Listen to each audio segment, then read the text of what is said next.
Bismillahir Rahmanir Rahim. In the name of Allah, the Beneficent, the Most Merciful. I'd like to welcome you, dear viewers, to our series, Contemporary Issues. Assalamu alaikum wa rahmatullahi wa barakatuh. May Allah's peace and blessings be on each and every one of you. In this series, or this segment of our series, we've been looking at criminal justice, the laws which Islam applies to crimes committed in the society. We looked at murder, the punishment. We looked at adultery, fornication, the punishment. We also looked at theft and the punishment. And we looked at homosexuality, lesbianism, etc., and the punishments. In this segment, we're going to be looking at apostasy. Apostasy, which is, again, an area which commonly in the West people hold this up and say, hey, what kind of religion is this? If you leave the religion, they kill you. The law of apostasy, where a person who apostates, who leaves the religion, is executed. Again, when we look at this issue, we have to look at it within the context of world history, the legal systems of both the West and the East, and the conditions under which the law is applied. First and foremost, since from the Western perspective, religion has no place to play in the legal system. A person is free to follow a religion or not follow a religion. There's no, law or whatever governing them. The idea of executing somebody for leaving their religion now seems quite absurd. However, we should keep in mind that when capital punishment for murder was abolished in England back in 1965, it was still retained for treason and piracy with violence. For treason and piracy with violence. And it was also the legal punishment for setting fire to Her Majesty's ships and dockyards, all the way up until 1971.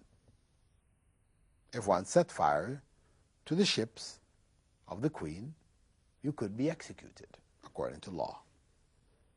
So, this principle exists. This principle of executing people, over issues of what may be called treason, exists in the West and exists in most countries. Where treason is considered to be rebellion against the state, state secrets are given to some other country at which that state is at war, etc., a person is executed for it. This is material information, worldly information. A person gives this information, treason, and so they're killed. You had a famous couple back in the United States who supposedly gave up information to the Russians about the atomic research, and the man and his wife were executed. Now, when we look in the from the Islamic perspective, what we find is that religion from an Islamic perspective is different from religion from a Western perspective. In Islam, the religion is the state. It's not separable. There's no separate state and religion. It's all one. The state is governed by the religious principles. So, rebellion against the state is rebellion against the religion. Apostasy or treason is against the religion and the state. They're all one and the same. So, apostasy represents a rejection of the law and the order of the society. And as such, it's considered like an act of treason. Now, a person who abandons the faith personally and leaves the country, the Islamic State is not going to send people out to hunt him down and kill him or her because they abandoned the faith. But it is really dealing with a situation within the state where people are openly rejecting the principles of the state and undermining the social Islamic system of the society as a whole. Yes, there is no compulsion in religion in Islam. Compulsion in the sense of joining Islam. There's a verse in the Quran, in the 3rd chapter of the Quran, where Allah says, sorry, it's not the third chapter, but the second chapter. La ikraha fi din. There is no compulsion in religion. That is, the person is not compelled to become a Muslim. But once a person becomes a Muslim, then they're obliged to stick with it, that this should be a serious and definite decision that was made. In fact, if we look at when the law of apostasy was first implemented, it was implemented during a period in Medina when there was a phenomenon which developed where some of the Jews of Medina were converting to Islam and then apostating in order to shake the faith of those who are already Muslims. They were doing this, playing with the religion. So the law of apostasy came in order to stop this confusion which the Jews were trying to create, those who converted to Islam, trying to create in the minds of the newly converted Muslims. So it meant you became a Muslim, you had to be serious, you had to be real. Otherwise, then you would be executed. So people were no longer allowed to play with the religion, create that confusion. Right? So that was how it was initially instituted. However, the principle remains, till the last day. That people within the state are obliged to stay within the religion if they are Muslims. If they accepted Islam, they have to remain Muslims. If they want to leave, then they need to leave the state altogether. And we could say that the death penalty for apostasy really is for those who cooperate with the enemies at war with the Muslim state, or those who gather people against Islam and to fight against the state. This is really the place for its application. The person who personally doesn't pray or whatever, in his home, whatever, nobody's going to come breaking into the home to see, are you praying or you're not praying, are you fasting, you're not fasting. The state doesn't do this, unless it becomes something open. So a person who personally, on an individual level, apostates and keeps it to himself or herself, then the state does not go and hunt them down. We don't have inquisition courts set up to track and test people's faith and this type of thing. And even when a person is caught, or a person openly makes these statements of apostasy, etc., then they're brought before court and asked to recant their statements, to take it back. If they recant and take it back, then they're not executed. So, as a final statement on this, in this regard, we could say that Western civilization will execute its citizens for giving away state secrets, something material. Islamic law will not execute people for that purpose. However, they will execute them for something which is far more serious: rebellion against God. That is a far greater sin or crime than rebellion against the state, against the individuals, human beings. So this is the way Islam looks at the issue of apostasy and the seriousness by which it takes it and applies the law with regards to it. And it's not for the state. Somebody in some country somewhere makes statements of apostasy, who may be Muslim. It's not for the state to now declare this person to be, his blood is permissible, offer rewards to go hunt this person down and kill them. No. The Islamic State is not to function this way. If a person comes to them or is caught within them who is an apostate, then they're tried. There are courts of law. Their situation has to be looked into. They have to be questioned, and they have the right to defend themselves. Now, that basically deals with the last of the issues of criminal law, criminal justice. From that, now we're going to shift into some of the dietary laws. Still dealing with laws, but no longer crime and punishment. We're now looking to diet. To some degree, it's still related to crime and punishment because the first of the dietary laws concerns alcohol. And we know in Islamic law there is a punishment for it. Some 80 lashes, 40 or 80 lashes given to a person who's caught drunk, caught drinking.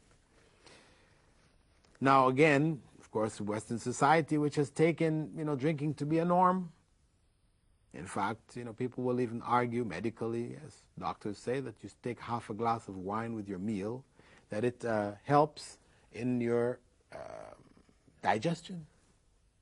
Some say it even lowers the chances of heart attack, this type of thing. However, it's fine. People can say this, and medicines in the West tend to be loaded up with alcohol because that was Western tradition. When people were sick, you give them alcohol, get them into a state of drunkenness. They forget their trials and their problems, their physical ailments, etc. This has been the tradition of Western medicine, whereas Islamic tradition has not been that. When people were sick, they were treated with herbs and things like this. They didn't use alcohol. This was not a standard foundation for Western Islamic pharmacology, whereas Western pharmacology, this is how it developed. So alcohol has become a part and parcel of Western life. Children are born drunk. Drinking has reached such proportions. From the Islamic perspective, we say weigh the harm and weigh the benefits. If we weigh the harm and the benefits, we can see that the harm far outweighs the benefit. It has been shown that the number of lives lost as a result of drunk driving, violent and heinous crimes, when people are in states of intoxication, is a direct product of the widespread access to alcohol in the society. If we realize this and we compare it to the little benefits of digestion and possibly reduction of heart attack, this is like an elephant and a mouse on scales. We cannot compare them. The harm is far greater. In studies done in America,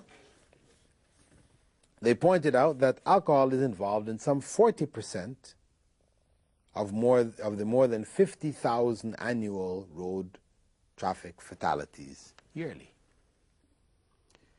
and possibly over 500,000 injuries to persons, and in more than $1 billion worth of property damage.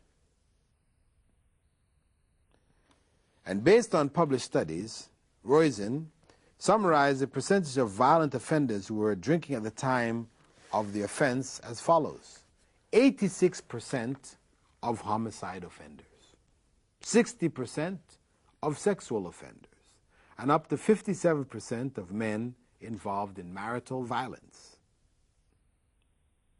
So when we have statistics like these, how can we seek to make this permissible? It's estimated that more than $2 billion is wasted as a result of health and welfare services being forced to deal with alcoholics and their families in the United States alone. Crude projections of the annual cost of alcoholism to the national economy of the United States range between $7 billion and $10 billion. So, when we see these kind of statistics, then we can't talk about the benefits. In the second chapter of the Quran, verse 219, Allah said there, يَسْأَلُونَكَ عَنِ الْخَمْرِ وَالْمَيْسِرِ. They ask you about intoxicants and gambling. Say, there is great harm in both and benefit to people. However, the harm in them is greater than the benefit. So it's recognized, yes, there's going to be some benefit in all of these things. But the harm is far greater than the benefit. And this is why in the United States of America, between 1920 and 1933, alcohol was prohibited. Its production and sale was banned. The United States of America recognized. However, in the subsequent years following it, these laws were repealed. Repealed because of the fact that the society, the will to stop this thing wasn't really there. It is a drug. It is a serious drug. And people talk about, cocaine and the other drugs, but this drug is, society, because it's so attached to it, it cannot deal with it as a major drug, harmful drug to society, which should be prohibited totally. What you find is that ultimately its prohibition will not be successful in a society